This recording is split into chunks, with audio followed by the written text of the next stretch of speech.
ሰላም እንዴናችሁ የየስ ፋሚሊ ዮርዳኖስ ነኝ። ዛሬም ባለፈው በቀጠለ አዲስ ቪዲዮ ተገናኝተናል።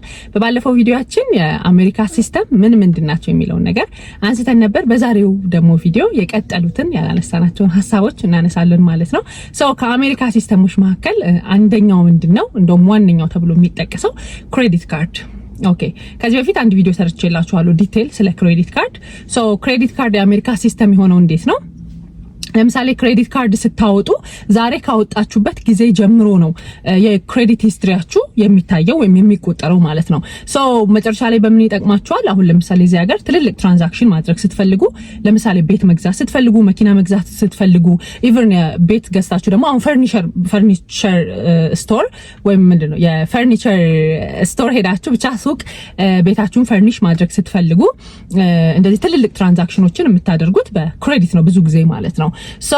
እንደዛ ላይ የሚጠቅማችሁ ከምን ያህል ጊዜ ጀምሮ እቺ ልጅ ወይም ደግሞ ይሄ ሰው ከክሬዲት ካርድ ተጠቃሚ ነው፣ ምን ያህል የክፍያ ወይም ፔመንት ሂስትሪው እንዴት ነው የሚለውን ነገር በደንብ ያሉ ማለት ነው።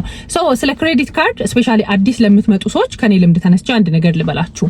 እኔ በጣም ብድር እፈራለሁ። ላይክ ከግለሰብም ከመንግስትም ብቻ ይሄ ብድር የሚፈራው አይነት ሰው አለ አይደለ? እንደዛ ነበርኩና ለረጅም ጊዜ 2 አመት ምናምን ክሬዲት ካርድ አላወጣውም ማለት ነው።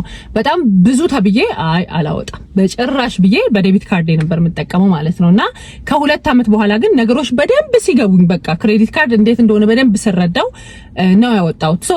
አሁን ላይ እዚህ ሀገር 7 አመት ኖርኩኝ። የስንት አመት ክሬዲት ሂስትሪ አለኝ ማለት ነው? የ5 አመት። ምክንያቱም እኔ 2 አመት ክሬዲት ካርድ አላወጣውም ነበር፣ በዴቢቴ ነበር ምጭረው። ለእናንተ እኔ አሁን ምን እንደምመክራችሁ ታውቃላችሁ? ሜቢ እንደኔ አይነት አሁን ይሄ የክሬዲት የብድር የምናምን ፍራቻ ያለው ሰው ስታወጡ አንድ ክሬዲት ብቻ አውጡ። ያ ማለት ለምሳሌ የምትጠቀሙት ወይም ዴቢት ካርዳችሁን ወይም ደግሞ አካውንታችሁን የከፈታችሁበት ባንክ ትሄዱና የመጀመሪያው ነገር ሰኪዩር ክሬዲት ካርድ የሚባል አለ። ያ ምንድነው? ክሬዲት ካርድ እንደመጀመሪያ ነው በራሳችሁ ገንዘብ ወይም ደግሞ ከኪሳችሁ በምትሰጧቸው ገንዘብ ሰኪዩር ክሬዲት ካርድ ይፈቷቸዋል ወይም ይከፍቱላቸዋል ማለት ነው። ለምሳሌ እኔ ስከፍት የመጀመሪያው $300 ነበር የሚቻለው የነበረው። $300 ሰጠኋቸው፣ ሰኪዩር ክሬዲት ካርድ ሰጡኝ ማለት ነው። ምንድነው አሁን ባንኩ የሚያየው ምን ያህል ትራንዛክሽኗ ጥሩ ነው፣ ምን ያህል ጤናማ አጠቃቀም ትጠቀማለች፣ የኔን ገንዘብ አምኜ እንድሰጣት ነው። ላይክ እናንተ ላይ ትረስት ለማድረግ ወይም ደግሞ ላይክ ትረስት ቢልድ ለማድረግ ወይም እናንተ ላይ እምነት ለመጣል የክሬዲት አጠቃቀማችሁን መጀመሪያ ማወቅ መቻል አለባቸው። በ300 ብር ከፈትኩኝና ለምሳሌ ስትጠቀሙ ልክ ክሬዲት ባላንስ ሲያሳያችሁ በተቻለ መጠን ቶሎ መክፈል ላይክ እንዴት ነው ሀፉን መጠቀም ወይም ደግሞ 50% የሚባለው መጠቀም። ለምሳሌ ከ300 ብር 150 ብር ድረስ 50% ሊሆን ይችላል። እናንተ ደግሞ ከቻላችሁ 100 ብር ድረስ መጀመሪያ ተጠቀሙ ማለት ነው። ለምሳሌ በአንዴ 100 ብር ላጭሩ ይችላላችሁ። ለምሳሌ ቡና ስትጠጡ 5 ብር ብጭሩ፣ የሆነ ነገር ስትገዙ 10 ብር ብጭሉ ምናምን እንትኑን ላይክ የፔመንት ሰዓቱን ባሳያችሁ ቁጥር ባንካችሁ ላይ ቶሎ መክፈል ማለት ነው። ያ ልክ ባንኩ እቺ ልጅ የክሬዲት አጠቃቀም እንትኑ በጣም ቆንጆ ነው፣ ስለዚህ ባምናትና የራሴን ገንዘብ ብሰጣት ቶሎ እየተጠቀመች ትከፍላለች ብሎ እምነት እያዳበሩ ይመጣሉ እኔ ላይ ማለት ነው። ስለዚህ ከአንድ አሁን 300 ብሩን ብጭር እስከ ከፈልኩ ድረስ ምንም ላይሆን ይችላል፣ ግን ደግሞ መጠቀም ያለብኝ 50% ስለሆነ እንደመጀመሪያ እነሱ እኔ ላይ ወይም ባንኩ እኔ ላይ ትረስት እንዲያደርግ የመጀመሪያው አጠቃቀሜ ላይክ ጤናማ ነው የሚባለው እንደዛ ብጠቀም ነው። እንደዛ አደረኩኝ። በ3 ወር ምናምን ውስጥ የራሳቸውን ኦፈር አደረጉኝ ማለት ነው። ኦፈር ሲያደርጓችሁ ለምሳሌ እኔ $1000 ነበር መጀመሪያ ኦፈር ያደረጉኝ። ያንን $1000 ደግሞ አጠቃቀሜን አይተው ምናምን እንደውም ራሳቸው ሌደር ላኩልኝ ማለት ነው፣ ደብዳቤ ላኩልኝ። ከዛ በኋላ ግን የሚገርማችሁ ዋንስ ባንካችሁ ጥሩ ክሬዲት እንደምትጠቀሙ ሲጀመር ለክሬዲት ዩኒዮኖች ምናምን ሪፖርት ያደርጋሉ። at that time ለምሳሌ እዚህ ሀገር ሁሉም ሰው የየቤቱ ፖስታ አለው። ኢትዮጵያ ላላችሁ ሰዎች ነው የምማወራው። በየፖስታችሁ የተለያየ ባንክ ክሬዲት ይልክላችኋል። በቃ ከኔም ባንክ ክሬዲት አውጣ ከኔም ባንክ ክሬዲት አውጣ የሚል ማለት ነው። ስለዚህ ያኔ ክሬዲት ታውጣላችሁ። አሁን እኔ እንድታውቁት የምፈልገው በተለይ እንደ አዲስ መጪ በደንብ እንድታውቁ የምፈልገው ነገር ሀበሾች እኛ በጣም የተለየ ስፔሻል ስለሆነን ይመስለናል አዲስ ስንሆን ከሁሉም ባንክ ክሬዲት እናወጣለን። ኢቭን ስቶሮች አሁን ትልልቅ ስቶሮች ክሬዲት ይልኩልናል ማለት ነው። የኔን ስቶር ክሬዲት ተጠቀሚ የኔን እንደዚህ የሚል ማለት ነው። ሳናውቀው 5-6 ክሬዲት ካርድ ይኖረናል ማለት ነው። እሱ በእቅድ ከሆነና አስባችሁበት አውቃችሁት ከሆነ ምንም ችግር የለውም። አንዳንዴ ግን ሳናውቀው ዝም ብለን እናወጣና የየሁሉንም ስቶር ክሬዲት ካርድ እንጠቀማለን ማለት ነው። and then like ላይፍ ታይት እየሆነብን ይሄዳል። ኢቭን ስለ ፔመንቱ ልንረሳ እንችላለን ምናምን። ፔመንት መርሳት ማለት ደግሞ እዚህ ሀገር ኮሌክሽን ይላክባችኋል። ገብቷቸዋል። ስለዚህ መጀመሪያ እርግጠኛ ሳትሆኑ ክሬዲት ውስጥ አትግቡ። ላይክ እንደዚህ ብዙ ክሬዲት ውስጥ እኔ ግን እንደ መጀመሪያ ሰው መክራችሁ የኔን ያህል እንደዚህ 2 አመት ምናምን ማጥፋት ሳይሆን አንድ ክሬዲት ብቻ አውጡ እንዲገባችሁ በደንብ ራሱ አጠቃቀሙም ክሬዲት ራሱ ምንድነው የሚለው ነገር ማለት ነው። ምክንያቱም እናንተ እስኪገባችሁ ድረስ እናንተ ክሬዲት ሂስትሪ ያላችሁ እዚህ ሀገር አትሊስት ማለት ነው። ስለዚህ በኖራችሁ ቁጥር የክሬዲት ሂስትሪያችሁን በዛው ልክ እየጨመረ ይመጣል። ነገ ላይ ትልልቅ ትራንዛክሽን ላድርግ ስትሉ ከምን ያህል ጊዜ ጀምሮ ክሬዲት ካርድ ትጠቀም ነበር፣ ምን ያህል አመት ነው የክሬዲት ሂስትሪ ያላት የሚለውን ነገር ነው ነገ ላይክ ባንኮችም ለእናንተ ብድር ለመስጠት የሚያዩት ማለት ነው። ስለዚህ እንድትጠነቀቁ የምፈልገው ነገር ከሁሉም ከሚላክላችሁ ባንኮች በሙሉ ወይም ስቶሮች በሙሉ ክሬዲት አታውጡ። አንዳንዴ አሁን የስቶርም የሚያስፈልገን ጊዜ ሊኖር ይችላል። ለምሳሌ በጣም ብዙ ሀበሻ አሁን የሚጠቀመው የሜሲስ፣ ዲለርድስ፣ ጄሲ ፔኒ ምናምን እንደዚህ ትልልቅ ሞሎች ውስጥ ያሉ ትልልቅ ስቶሮች አሉ። ሶ ከዛ ለምሳሌ ሽቶ እንገዛለን ለራሳችን በቃ አይደለ የሆነ ጊዜ ዋኪን አድርገን ሄደን ሽቶ እንገዛለን፣ ጫማዎች፣ ልብሶች ምናምን እንገዛለን። ሶ ያኔ ምን ኦፈር ያደርጉናል?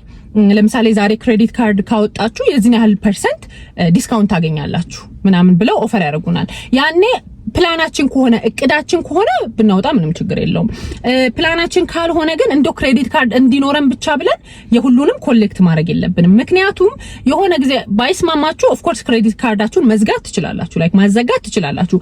ግን ማዘጋቱ ራሱ ላይክ ሂስትሪያችሁ ላይ ስለሚቀመጥ ክሬዲታችሁን ያወርድባችኋል። ላይክ እንትን አለ ክሬዲት ስኮር የሚባል ነገር አለ ኢትዮጵያ ላላችሁ ሰዎች። ሶ ክሬዲት ስኮራችሁን ያወርዱባችኋል ላይ ክሬዲት ካርድ በዘጋችሁ ቁጥር ማለት ነው። ስለዚህ ከፍታችሁ የምትዘጉት ክሬዲት ካርድ ሳይሆን የሚያስፈልጋችሁ የምትጠቀሙት ነው የሚያስፈልጋችሁ። ለዛ ነው እርግጠኛ ሳትሆኑ አትክፈቱ ምላችሁ። ሲቀጥል እዚህ ሀገር እንዳልኳችሁ ሌት ፔመንት ማለት ኮሌክሽን ነው የሚላክባችሁ። ውለታ አያውቁም። ለምሳሌ እቺ ልጅ የዚህን ያህል ጊዜ ጥሩ ክሬዲት ነበራት ላይ ጥሩ ትራንዛክሽን ነበራት እየተጠቀመች በጣም ትከፍል ነበር። ስለዚህ ምንም ችግር የለውም አሁን ባትከፍል ብለው አያስቡም። እኔ የገጠመኝን አንድ ነገር ልንገራችሁ። ይሄ በጣም የቅርብ ጊዜ አጋጣሚዬን ነው መነግራችሁ። የሆነ ስቶር ሄድኩና ኮልስ ታውቁታላችሁ ያው እዚህ ሀገር ያላችሁና ኮልስ ሄድኩና ብዙ ጊዜ ኮልስ ሻፕ ስለማደርግ ክሬዲት ካርድ ኦፈር ሲያደርጉኝ ሁሌ አልፈልግም ነው የምላቸው። በቃ ከዛ ከባንኬ ክሬዲት ውጪ አያስፈልገኝም ብዬ ስለማስብና ያን ቀን ስከፍል 350 ብር ምናምን እንደዚህ ነበር የምከፍለውና ምን አሉኝ፣ ዛሬ ክሬዲት ካርድ አፕላይ ካደረግሽ 150 ብር ምናምን ነው የምትከፊው፣ ምክንያቱም 50% ኦፍ ታገኛለች ሲሉኝ ኦ ማይ ጋድ ዳትስ ጉድ ምናምን ብዬ ኮልስ ካርድ አወጣው ማለት ነው። እውነትም እንዳሉት 151 ብር ምናምን ከፈልኩ ከ300 ምናምን ብር ማለት ነው። ሶ ኦ ማይ ጋድ ዳትስ ናይስ ምናምን ብዬ እንደው እስከ ዛሬ እንደውም ለምን አላወጣው ምናምን ሁላ ብዬ በቃ እሺ ምናምን አልኩ። ክሬዲት ካርዱ ላኩልኝ ቤት ማለት ነው። ላይክ አሁን ከኔ ሜቢ የምትማሩት ነገር ካላችሁ ብዬ ነው ማወራላችሁ። ቤት ላኩልኝ። ከዛ አክቲቭ አላረኩትም ቢካዝ በቃ በዛ ሰዓት ዲስካውንት አግኝቻለሁ ብዙም የክሬዲት እንትን ስለሌለኝ ሶ እዛ ስቶር ሲሄድ በዴቢቴ ነው የምጭረው ማለት ነው። ከዛ አክቲቭ ሳላደርግ በጣም ስቆይ ኩፖን ላኩልኝ። እንደውም 15 ብር ነፃ ጊፍት መውሰድ ትችላለሽ ስቶር ሄደሽ የሚል ማለት ነው። እነዚህ ሰዎች ውለታቸው በዛብኝ ብዬ እንደውም በሱ ኩፖን ሄጄ የምገዛውን ነገር ገዛውና ክሬዲት ካርዱን አክቲቭ አረኩት ማለት ነው። ኦኬ ኢትስ ኦኬ ሲሄድ እጠቀምበታለሁ። ሶ ምንድን ነበር የማደርገው በክሬዲት ካርድ እዛው ጭርና በዴቢት ካርድ እዛው መልሷለሁ። እኔ የሆነ ፎቢያም አለብኝ አይ ቲንክ ስለ ክሬዲት ካርድ ማለት ነው። እኔ ለምን እንደምፈራ ነው ብድር ከዛ እዛው ከፍዬ እዛው ጭሬ እዛው መልሼ በክሬዲት በዴቢት ከፍሏለሁ ማለት ነው። ሶ የሆነ ጊዜ ላይ እኔም ኢሚግራንት የሆነችዋም የምትሸጠዋ በተለይ አሁን ሃቫና ጋር ያለውን ዴንቨር ምናምን የምትኖሩ ሰዎች ካወቃችሁት ሃቫና ጋር ያለው ኮልስ ነው ብዙ ጊዜ የሚሄደው ትልልቅ ሴቶች እነዚህ ሪታየር ያደረጉ ሴቶች ምናምን አሉበት። እኔም ኢሚግራንት እሷም ኢሚግራንት ምንም እንግሊዝኛችን ሊግባባ አልቻለም። መክፈል ይፈልጋለሁ ነው ያልኳት። ምን እንዳልኳት እየተረዳችኝ ስላልሆነ ኢትስ ኦኬ ብዬ ላይክ $21 ምናምን ነው የጫርኩት ማለት ነው። በሰዓት የሆነ ቁምጣ ብቻ ነው ገዝቼ ወጣሁት ኢቭን ለዋዬ ሶ ክሬዲቱን ላይክ ይዤው በቃ ከፈልኩኝ በዴቢቴ መክፈል ይፈልጋለሁ ስላልተረዳችኝ እቶ ከሌላ ቀን መጥቼ እከፍላለሁኝ ብዬ ዋካ አድርጌ ወጣው ማለት ነው። ረሳሁት ስላችሁ ረሳሁት ማለት ነው። ወረቀት ልከውልኝ አንብቤው ወይኔ ያው ቆይ መክፈል አለብኝ ምናምን ብዬ ወረቀቱን አስቀምጬው ረሳሁት። እናንተ አስቡት እንደዛ ካላውጣሽ ብለውኝ አውጥቼ አክቲቭ ሳላደርገው እንደዛ ኩፖኑ ላይ ልከውልኝ ምናምን ገዝቼ የዛን ያህል ጊዜ እንደዛ እየተጠቀምኩ መልሼ እየከፈልኩ ምናምን ያን ትራንዛክሽኔን እያወቁት ግን እችን 21 ብር ስለረሳሁኝ ተውኝ እንዴ አልተውኝም ኮሌክሽን ላኩብኝ። አያችሁ ለዛ ነው አንዳንዴ በጣም እርግጠኛ መሆን አለባችሁ። ውለታ አያውቁም። ትላንት እንደዚህ በጣም ጥሩ ትራንዛክሽን ነበራት ሶ ዛሬ ስላልከፈለች ኢትስ ኦኬ በቃ ማለት ስላልቻለች ነው ስላልደረሰላት ነው ወይ ገንዘብ ስለሌላት ነው ምናምን ብሎ ያስባሉ። አያስቡም። ያቺ 21 ብር እንደ ብር ተቆጥራ ኮሌክሽን ተላከብኝ ማለት ነውና ያው የ6 ወር የ7 ወር ታሪክ ነው ማውራላችሁ። ስለዚህ እዚህ ሀገር ውለታ ስለማያውቁ ክሬዲት ካርድ ሲኖራችሁ ሂስትሪያችሁንም አሁን ኮሌክሽን ጥሩ አይደለም ለኔ ከሆነ ጊዜ በኋላ ነው አትሊስት ይመስለኛል ወይ ኮሌክሽን እንትናችሁ የሚፋቀው የሚጠፋው ምናምን እንጂ ኮሌክሽን ጥሩ አይደለም ክሬዲት ሂስትሪያችሁ ማለት ነው። ስለዚህ በጣም ብዙ ሀበሻ የሚሸወደው መጀመሪያ ጊዜ ይሄን ማውጣ ሲለው ከልብስም ስቶር ሄዶ ልብስ ይገዛበታል፣ ከጫማም ስቶር ጫማ ይገዛበታል፣ ከምናምን ስቶር ምናምን ይገዛና እንደዚህ ይምታታበታል፣ ይጠፋበታል ማለት ነው። ሶ ኮሌክሽን በተላከ ቁጥር ክሬዲት ስኮራችሁንም ያወርደዋል፣ የክሬዲት ሂስትሪያችሁንም ያበላሸዋል። ስለዚህ ክሬዲት ጥሩ ነው ግን ደግሞ ስትጠቀሙ አጠቃቀማችሁ ላይ መጠንቀቅ አለባችሁ። ሰው አሁን አሜሪካ የብድር ሀገር ነው እንደዚህ ገብቶ እንደዚህ ኦፍ ኮርስ አሜሪካ የብድር ሀገር ነው።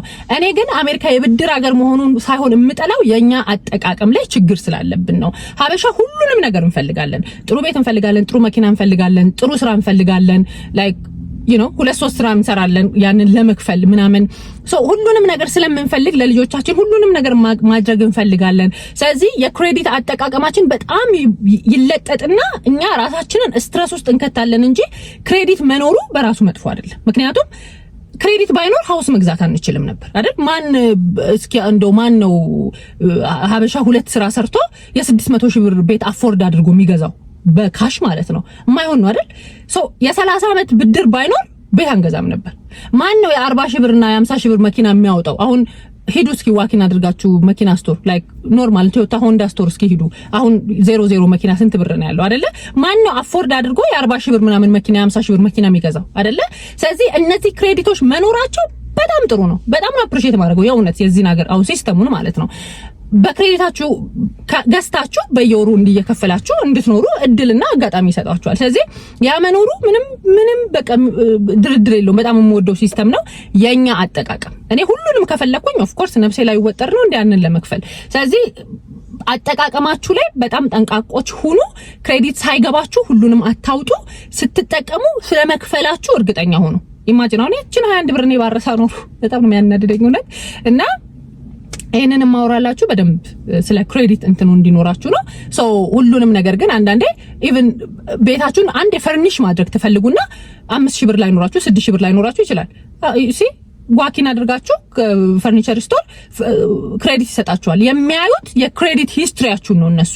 ስለዚህ የባንካችሁ የክሬዲት ሂስትሪ ምን ያህል አመት ምን ያህል ጊዜ ምን ያህል ስኮር አላት። ስኮሩ ደግሞ በተጠቀማችሁትና በከፈላችሁት ልክ ነው። ላይክ ፑር ይላል፣ ጉድ ይላል፣ ምናምን እንደዚህ ኤክሰለንት ምናምን ይላል ባመጣችሁት ልክ ማለት ነው። ስለዚህ አጠቃቀማችሁና አከፋፈላችሁን አይተው ነው ሁሉም እንትኖች ላይክ ክሬዲቱን የሚፈቅዱላችሁ።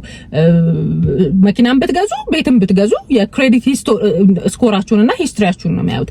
ስለዚህ ሜክ ሹር አዳዲስ መጪዎች በፖስታችን ሲላክ የሆነ የተለየና እኛ የተመረጥን ምናምን እንዳይመስላችሁ። ይሄ የአሜሪካ ሲስተም ስለሆነ ነው። አንደኛው ነገር ይሄ ነው ማለት ነው። ሌላኛውና ደግሞ በጣም ወሳኝ መሳሳት የሌለባችሁ የአሜሪካ ሲስተም ምንድነው? ቢል እና the way you pay the bill also okay ቢል የምንላቸው አሁን የጠቀስኳቸው ቤት፣ መኪና፣ ሞርጌጅ። አሁን ቤት ከገዛችሁ ሞርጌጅ ትከፍላላችሁ።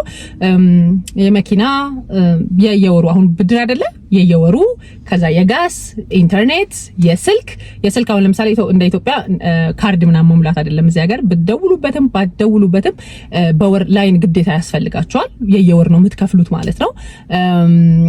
ኢንተርናሽናል ኮል ካደረጋችሁ ደግሞ እሱ ሌላ ተአምር ነው። ስለዚህ አፖች አሉ አዳዲስ ለምትመጡ ሰዎች ወይም እዛ ሆናችሁ ኢንፎርሜሽን ለምትፈልጉ ሰዎች የስልክ ቢል የምትከፍሉት ይሄን ጥያቄ ተጠይቄው ስለማቅ ነው በዚህ ማብራራት የፈለኩት። የስልክ ቢል የምትከፍሉት እዚሁ አሜሪካ ውስጥ ለምትደዋወሉት ነው እንጂ ኢንተርናሽናል ኮል አድ ከተደረገበት የትየለለኝ ነው ፕራይሱ የሚመጣባችሁ። ቦስ አሁን ለምሳሌ ብዙዎቻችን የምንጠቀመው ቦስ ነው። ካርድ የሞላችሁ ወደ ኢትዮጵያ መደወል ማለት ነው። የስልክ ቢል ግን ስልኩን በወር ውስጥ ብትደውሉበትም ባትደውሉበትም የስልክ ቢል ትከፍላላችሁ። የኢንተርኔት አስፈላጊ ነው። ኤክሴል ወይም ደግሞ የመብራት ምናምን ትከፍላላችሁ። ይሄ ኢትዮጵያ አለ ከአሜሪካው ማለት ከኢትዮጵያ ምን ተለየ ካላችሁ ለምሳሌ እዚህ ሀገሩ ያስጨንቃል። ኢትዮጵያ ብዙ ጊዜ አሁን እኔ ለምሳሌ ክፍለ ሀገር ስንኖር የሆነ ሰው እኔ ክፍለ ሀገር ልጅ ነኝ ኦኬ የሆነ ሰው ቤት ቦታ ከገዛ በኋላ ከሆነ ጊዜ በኋላ ቁብ ገብቶ ምናምን የራሱን ቤት ይገዛል ይሰራል አንዴ ማለት ነው ሰው የሚጨነቀው ያንን ቦታ ገዝቶ ቤቱን እስኪሰራ ነው እንጂ ከዛ በኋላ ያለው ጊዜ እርፍ የሚልበት ጊዜ ነው እዚህ ሀገር ደግሞ ለ30 አመት ክሬዲት ገባችሁ አይደለ 30 አመት ሙሉ የዛ ቤት ቢል መከፈል ስላለበት 30 አመት ሙሉ ነፍሳችሁ እንደተጨነቀ ነው ማለት ነው ምክንያቱም መኪናውም አለ ቤቱም አለ የልጆች ወጪ አለ የቤት ሌላ ግሮሰሪ ምናምን ቀለብ አለ አንዳንድ ማህበራዊ ወጪዎች አሉ ምናምን ናላችሁ ነው የሚዞረው ማለት ነው ሶ ቢል ሲኖርባችሁ ቤቱም ግዙ ቤቱም ተከራዩ እዚህ ሀገር ዱዴት የሚባል ነገር አለ ቅድም አሁን ክሬዲት ጋር ያነሳውላችሁ ነገር ይሄ ነው ካልከፈላችሁ ቅድም ኮሌክሽን ይላክባችኋል አልኩኝ አይደለ እሱ አሁን ትራንዛክሽን ምናምን ሲሆን ነው ለምሳሌ አሁን የመኪናዬን ከሆነ ጊዜ በኋላ አልከፍልም ብል ከፍያለሁ እኮ አይደለ ለምሳሌ 2 አመት ከፈላችሁ ልበላችሁ የ5 አመት ክሬዲት ኖራችሁና 2 አመት ግን በጣም ትክክለኛ የሆነ ጤናማ አከፋፈል ከፈላችሁ ሶ ከ2 አመት በኋላ ግን ወይ ስራ ቆማችሁ ወይ ታመማችሁ በሆነ አጋጣሚ ሰዎች አይደለን የሆነ ነገር ተፈጠረ በህይወታችሁ ሶ ያኔ 2 አመት ሙሉ ስለከፈለች ምንም ችግር የለውም አይሉም ካምፓኒዎቹ የመጀመሪያውን እንደማስጠንቀቂያ ፕሮሰሱን ስላላለፍኩበት እርግጠኛ ላልሆን ይችላል ሜቢ ይሄን የምታዩ ሰዎች ማስጠንቀቂያ ሜቢ ደብዳቤ ምናምን ሊላክላችሁ ይችላል ከዛ በኋላ ግን እነሱ ጂፒኤሳችሁን ትራክ ስለሚያደርጉት መኪናችሁ የት እንዳለ ያውቃሉ ሶ መኪናችሁን ቶይ ነው የሚያደርጉት ይወስዱታል ማለት ነው 2 አመት ከፍላችኋል ከዚህ በኋላ ግን ያለውን ሜቢ አንድ ፔመንት ወይ 2 ፔመንት ሊታገሷችሁ ይችሉ ይሆናል እሱንም ከደብዳቤ ምናምን ጋር ያው ከማስጠንቀቂያ ከንግግር ጋር ከነሱ ጋር ካላችሁ ኮንቨርሴሽን ጋር እንደማትከፍሉ ካወቁት ግን ቶ ያረጉታል ይወስዱታል ማለት ነው ለዛ ነው እርግጠኛ ያልሆናችሁበት ክሬዲት ውስጥ አትግቡ የምላችሁ ማለት ነው ስለዚህ ቢልም የየወሩ ለምሳሌ የ5 አመት ወይም የ7 አመት ከሆነ ካምፓኒው የሰጣችሁ የየወሩን እርግጠኛ መሆን አለባችሁ እንደምትከፍሉ ማለት ነው ዋራባውት ቤት ካላችሁ ለምሳሌ ሬንት ሲሆን እኔ አሁን ብዙ ጊዜ አይቼ ራሱ ማውቀው አንዳንዴ እቃቸውን በፖሊስ ምናምን አውጥተው እንደዚህ ሜዳው ላይ በረንዳቸው ላይ ይበትኑታል ማለት ነው ያ ማለት መጀመሪያ እንግዲህ ወይ ሰዎቹ ኤብል አልሆኑም በሆነ አጋጣሚ ሶ ቤት ክራይ መክፈል ካልቻሉ ይላክላቸዋል ከሊዚንግ ኦፊሳቸው ወይም ከአከራዮቻቸው ደብዳቤው ይላክላቸዋል መክፈል ካልቻሉ ለፖሊስ አይ ቲንክ ሪፖርት ይደረጋል ፍርድ ቤት ይጠራሉ ምናምን ከዛ ፕሮሰስ በኋላ አውጥተው እቃቸው ሜዳ ላይ ወረወሩላቸዋል ማለት ነው ስለዚህ ይሄ ነው ቢል ማለት የአሜሪካው የሚያስጨንቀው ቢል ኢትዮጵያ እባክሽ አከራይ በዚህ ወር ስላልደረሰልኝ ነው ለሚቀጥለው ወር ምናምን ብለን ይሄ ማህበራዊ ህይወታችን ያመጣው ፍቅርና መተሳሰር አለ አይደለ ስለዚህ በጣም ብዙ አከራይ ጨካኝ የሚባል አከራይ እንዳለ በሙሉ ደግሞ በጣም ብዙ አከራይ በእንደዚህ ውስጥ ከተከራዮቹ ጋር ያልፋል በመረዳት ማለት ነው ሳይከፍል ስንት ወር አለፉኝ ቻሉኝ ታገሱኝ ምናምን የሚል ተከራይ የለም ስለዚህ አሜሪካ እንደዚህ የለም የአንድ ወር መክፈል ካልቻላችሁ እቃችሁን አውጥቶ ነው ሜዳ የሚበትኑላችሁ ስለዚህ ለዛ ነው ያ ስትረስ የሚያደርጋችሁ ምክንያቱም you have to pay every month on time like not after the due date before the due date ያ ማለት በ30 ከተባለ በ30 እና ከ30 በፊት ነው እንጂ መክፈል ያለባችሁ 30 በኋላ like በአንድ ከፍላለሁ ቢባል ሌላ ኮሌክሽን ነው like late payment የሚባል ነገር አለ ስለዚህ late payment ምናምን ብለው ክሬዲታችሁን በሙሉ ነው ደግሞ ችግሩ ምንድነው ለምሳሌ አሁን በፖሊስ ብትባረሩ ምናምን ብትወጡ ከዚህኛው አፓርትመንት ጋር ሶ እዚህ ጋር አቆመ አይባልም ሂስትሪያችሁ ላይ ይቀመጣል ሶ ሌላ ጊዜ ቤት መከራየት ፈልጋችሁ ሌላ አፓርትመንት ኮኖ ስትሄዱ ለምሳሌ አይዲያችሁን ነው የሚጠይቋችሁ አይዲያችሁን ሲያዩት ሙሉ የእናንተ መረጃ ጋር እዛ ጋር ተቀምጧል መክፈል አቅቷት በፖሊስ ተባራ ነው የወጣችሁ ስለዚህ ሌላኛው ላይክ ነው የሃውስ አሁን ግለሰቦች አይደሉም የሚያከራዩአችሁ እንግዲህ ትልልቅ ካምፓኒዎች ናቸው እነማን ራሱ እንደሆኑ በግለሰብ ደረጃ አላቃቸው ሶ ሊዚንግ ኦፊሱን ነው ሄዳችሁ አሁን ኢትዮጵያ ሪል ስቴት እንደማለት ነው ሶ ሊዚንግ ኦፊሱን ነው ሄዳችሁ የምታናግሩት ግን እነሱ ከአንዳንድ ኮምፒውተራቸው ላይ በአይዲያችሁ ብቻ እናንተን ያያችኋል ትራክ ያደርጓችኋል ማለት ነው ስለዚህ በቃ የእናንተ ላይፍ መስዳፕ አደረገ ማለት ነው ከዛ በኋላ ቤት ተከራይታችሁ መኖር እንዳትችሉ ነው የሚያደርጓችሁ ሃውስስ ብትሉ የ30 አመት ክሬዲት 20 አመት ከፍላችሁ ቢያቅቷችሁ ቤቱን ነው የሚወስዱት ፕሮሰስ አለው እንዳልኳችሁ በአንድ ጊዜ በቃ ወጥቶ ዛሬ መክፈል ስላልቻላችሁ አይባልም ፕሮሰስ አለው ግን መክፈል እንደማትችሉ ከታወቀ የ20 አመቱን በዜሮ ያባዙትና ሃውሱን ይወስዱባችኋል ወይ ይነጥቋችኋል ማለት ነው ስለዚህ የአሜሪካ ሲስተሞች እነዚህ ናቸው በደንብ እንድታውቁት ነው ሲስተም ሲባል ብዙ ጊዜ ምንድነው ብለን ስለምንል ማለት ነው ሶ ሌላኛው የአሜሪካ ሲስተም ቢልና like payment on time like በሰዓቱና በጊዜው ቢላችሁ መክፈል ልክ ቀኗና ሰዓቷ ስታልፍ ክሬዲት ካርድም ተመሳሳይ ነው በቀኑ አሁን አትሊስት ካልቻላችሁ አሁን የ1000 ብር ክሬዲት 500 ብር ተጠቅማችሁ 500 ብሩንም አጋጣሚ በዛ ወር ውስጥ መክፈል ካልቻላችሁ ሚኒመም ፔመንት የሚባል አለ። ለምሳሌ 100 ብር ሊሆን ይችላል፣ እንደየባንካችሁ ይለያያል። ያቺን ሚኒመም ፔመንት ግን በወር ውስጥ ግዴታ መክፈል አለባችሁ። ያቺን ሚኒመም ፔመንት ካልተከፈለች ሌት ፊ አንድ ላይ ነው ቻርጅ የሚያደርጋችሁ። ሌላ ደግሞ ተጨማሪ እዳ ውስጥ ነው የምትገቡት ማለት ነው፣ ባንካችሁ ቻርጅ የሚያደርጋችሁ። ስለዚህ ቢል በጣም ትልቅ የአሜሪካ ሲስተም ኢሚግራንቱን በተለይ ሀበሻውን እንደዚህ ወጥሮ ያዘን ላይክ ሀገራችን ጠቅልለን መግባት ሲባል በቀጥታ ላይ ካንዳንት ሳክቶልን የማይሆንልን እንደዚህ አይነት የተወሳሰበ ነገር ውስጥ ስላለን ነው ማለት ነው። ሌላኛው የአሜሪካ ሲስተም ደግሞ ታክስ። እኔ የታክስ ኤክስፐርት አይደለሁም እውነት ለመናገር፣ ግን ኢትዮጵያ ያላችሁ ሰዎች ሞሮፍ ስለ ታክስ እውቀቱ እንዲኖራቸው እዚህ ላይ የተሰሩ ቪዲዮችን ሰርች ያደርጋችሁ ብታዩ እመክራለሁ። ሶ ታክስ ምንድነው? ለምሳሌ ኢትዮጵያ ታክስ መክፈል ብቻ ነው የምናውቀው፣ ወይም ደግሞ ከከፈልነው ላይ ከምንጠቀመው ነገር ላይ ታክስ ይቆረጥብናል ማለት ነው። ሶ እዚህ ሀገር ደግሞ ምን አለ? ኦፍ ኮርስ ከምትከፍሉት ከምኑን ከሆነ ታክስ ይቆረጥባቸዋል። ግን ደግሞ ለምሳሌ ስራ ስትሰሩ የአመቱ መጨረሻ ላይ ላይክ አሁን ከጃንዋሪ ጀምሮ እስከ ዲሰምበር የሰራችሁት የአንድ አመቱ ይታይና ምን ያህል ገንዘብ ነው ሜክ ያደረገችው፣ ከምን ያህል ገንዘብ በላይ ሰርታለች ወይም ደግሞ ከምን ያህል ገንዘብ በታች ሰርታለች የሚለው ይታይና በጣም ብዙ ሜክ ካደረጋችሁ በአመት ውስጥ ታክስ ሪተርን ስታሰሩ ከፋይ ልትሆኑ ትችላላችሁ። በጣም ብዙ ካልሰራችሁ ልጆች ካላችሁ ልጆቻችሁን ክሌም ታስደርጋላችሁ። እዛ ሀገር እንደውም በልጅ ክሌም ይደረግና የታክስ ገንዘብ ታገኛላችሁ ማለት ነው። ሶ እኔ የታክስ ኤክስፐርት አይደለሁም፣ በደንብ ዲቴል እንዳላብራራላችሁ፣ ግን አንደኛው የአሜሪካ ሲስተም ታክስ ነው። ሶ ልክ የመጨረሻው የታክስ አመት ላይ ወይም ደግሞ ታክስ ስታሰሩ ማግኘት ካለባችሁ የታክስ ገንዘብ ላይክ የከፈላችሁትን ያህል ከፔቼካችሁ የሚቆረጣል አይደለ? ደሞዝ በተቀበላችሁ ቁጥር የሚቆረጥባችሁ ታክስ አለ። ሶ ከዛ ታክስ ላይ ይታሰብና ማግኘት ካለባችሁ የታክስ ገንዘብ ታገኛላችሁ። ማግኘት ከሌለባችሁና ደግሞ በጣም ኦቨር ሰርታችኋል ብሎ ከታሰበ ደግሞ ታክስ ትከፍላላችሁ ማለት ነው። ሶ እዚህ ሀገር አንደኛው ሲስተም ይሄ ነው። እውነት ለመናገር ጥሩም ነው። ላይክ አሁን ቆንጆም ነው። ላይክ በአመት ውስጥ ስፔሻሊ አሁን ብዙ ልጆች ያሏቸው ምናምን ክሌም አስደረገው ቆንጆ ገንዘብ የሚያገኙ አሉ። በጣም ብዙም የሰሩ ደግሞ ለአሜሪካ መንግስት ወይም ለአይአርኤስ ታክስ ይከፍላሉ ማለት ነው። ሶ ይሄንን እንደኛ ሳይሆን ማሰብ ያለባችሁ በጣም ብዙ ሚሊዮነሮች ቢሊዮነሮች አሉ አይደለ? ሶ የነሱ ታክስ ገንዘብ ኮሌክት ተደርጎ አስቡት የአሜሪካንን ኢኮኖሚ አንድ ከፍ የሚያደርገው ነው ብዬ ነው ማስበው እንደኔ። ለኛም ደግሞ ከዛ ሁሉ የሚሰበሰበው ገንዘብ ይመስለኛል ብዙ ገንዘብ በአመት ውስጥ አልሰሩም ተብሎ ለሚታሰቡትም ሰዎች ደግሞ ታክስ የሚከፈለው ማለት ነው። ሶ ሌላኛው የአሜሪካ ሲስተም ታክስ ነው። ስለ ታክስ ግን በደንብ ጎግልም አድርጋችሁ ቪዲዮ ማይታችሁ በደንብ መረጃ ማግኘት ትችላላችሁ።